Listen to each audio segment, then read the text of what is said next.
मेरे प्यारे सनातनियों, आज आपको पारस ज्योतिष दिव्य ज्ञान तथा दिव्य साधना केंद्र से आपको सनातनी मार्ग में देवी देवताओं के बारे में मान्यता आदि के विषय में बताना चाहता हूँ। आप ध्यान दे के सुने। देखिए, हमारे सनातन धर्म में 5 प्रकार से देवताओं का पूजा उत्सव आदि किया जाता है। पहला देवता है इष्ट देव। इष्ट देव गुरु जी के द्वारा या गुरु मंत्र के द्वारा जो देवता का जो नाम आता है उसको कहते हैं इष्ट देव। फिर दूसरा आता है कुल देव। आपके वंश और कुल में कोई देवता जिसको मानते आए हैं बुजुर्ग पहले से ही, ये इसको सनातन भी कहते हैं, या पहले जैसे कुल में देवता को मानते आए हैं उसका नाम है कुल देवता। इसी के भैरू है, भूमिया है, हनुमान जी है, या देवियों में माता काली है, या लक्ष्मी है, सरस्वती है, कोई भी देवियों में, कोई भी शक्तियों में, ठीक है। कुल देवता के बाद में है फिर ग्राम देवता। ग्राम देवता में जो गांव में जितने भी जो देवता हैं, जैसे माता शीतला माता है, हनुमान जी है, भैरू जी है, भूमिया बाबा है, जो भी, या मसानी माता है, कोई भी जो जिस गांव में जो देवता है उसको माना जाता है। इसके पश्चात आता है स्थान देवता, जहाँ पर आप रहते हैं। मान लीजिए आपका कुल देवता भी और है, इष्ट देवता भी और है, ग्राम देवता भी और है, और मान्य देवता भी कुछ और है, लेकिन स्थान जहाँ जिस जगह आप रहते हैं वहाँ कोई देवता का स्थान है, उसको कहते हैं स्थान देवता। इस प्रकार से 5 देवता हुआ। छठा देवता है मान्य देवता। अब किसी ने, जैसे आपके परिवार में किसी ने कोई देवता मान लिया, कोई उसने चमत्कार कर दिया, उसको मान्य देवता कहते हैं। लेकिन मान्य देवता का जो जिसने जैसे माना, जो काम कर दिया, उसका प्रसाद या जो है ना उसका कोई पुण्य या कोई भागवत जी या गीता, जैसे उसने आदेश किया कि भाई मेरा ये काम करा देना, तुम्हारे काम हो जाएगा, वहाँ तक ही उसकी कीमत है। नहीं तो ये 5 देवताओं का प्रधान स्थान है।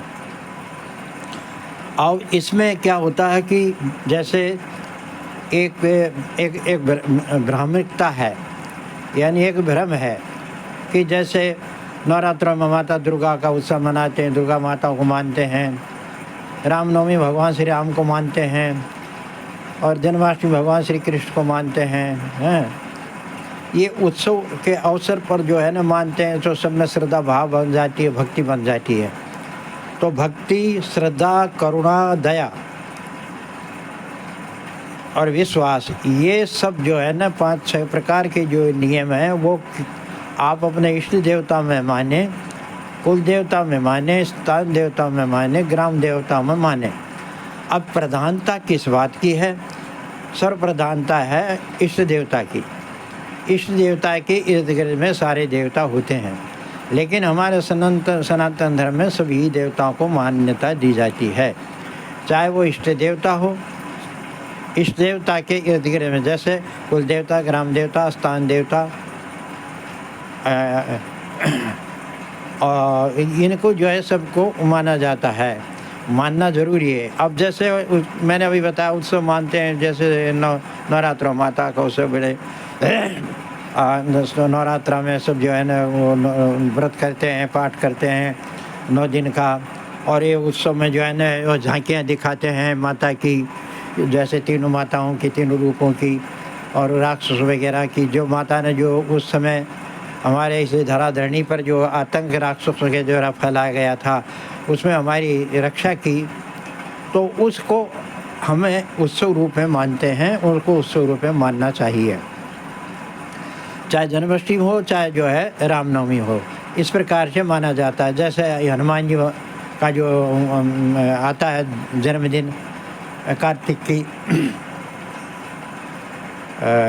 की जो है न, कार्तिक मास में आता है पूर्णमासी को, तो उस समय जो है ना हनुमान जी का जो जन्मदिन होता है उसको भी मानना चाहिए, क्योंकि हनुमान जी तो साक्षात संजीवन इस समय मौजूद हैं, वो तो अजर अमर हैं, तो ये उत्सव मानना चाहिए।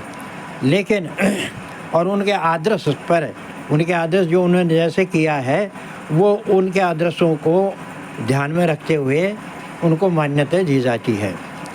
लेकिन अगर इष्ट देवता में भगवान राम हैं तो ठीक है, जो गुरु जी ने, आपके गुरु ने बताया कि भाई राम जी को, राम तुम्हारा ये मंत्र है, राम नाम मंत्र है, इसको जपो, तो हमारा दोनों काम हो गया, उत्सव देवता भी हो गया और इष्ट देवता भी हो गया। इस तरह हमारे इस सनातन में है। आज का विषय यही देवताओं के बारे में है बताया, क्योंकि भ्रमणा रहती है।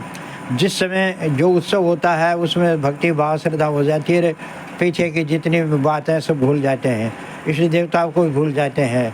और जो नवरात्रों में 9 दिन पाठ करते हैं, पूजा करते हैं, अरे अपने इष्ट देवता जो से भगवान राम है, विष्णु है, महादेव जी है, उसका नवरात्रों में उनका पाठ करो, उनका ही ध्यान करो। उत्सव में ज़रूर उनको मानो, नवरात्रा में 9 देवियाँ का है तो उनको उत्सव मानो, उनके दर्शन करो। उन्होंने हमारा जो पृथ्वी का भार उतारा है, जिस अगर वो पृथ्वी का भार वो राक्षसों के सन्निधि में होता तो आज हम मानव शरीर धारण करके इस प्रकार से हम देवी देवताओं को नहीं दर्शन करते, नहीं हम जो है इस पृथ्वी पर उपस्थित होते। उन राक्षसों के जब भी हम जन्म लेते तो राक्षसों के द्वारा संतापित प्रतापित और जो है ना मारे जाते। इस प्रकार से जो है ना मानना चाहिए। आप, मैं उस परमपिता परमेश्वर ब्रह्म परमात्मा से मैं प्रार्थना करूंगा कि आप इस प्रकार से इसको ध्यान करते हुए इसमें अमल करेंगे और इष्ट देवता की प्रधानता के साथ में इर्द गिर्द में जितने भी देवी देवता हैं हम सनातन में उसको मानते हैं, मानना चाहिए। अगला वीडियो में जो है मैं आपको बताऊंगा फिर कि जैसे किसी के देवी देवता आते हैं उसके विषय में बताऊंगा। आज का वीडियो यहीं पर विराम करता हूँ। ओम तत्सत।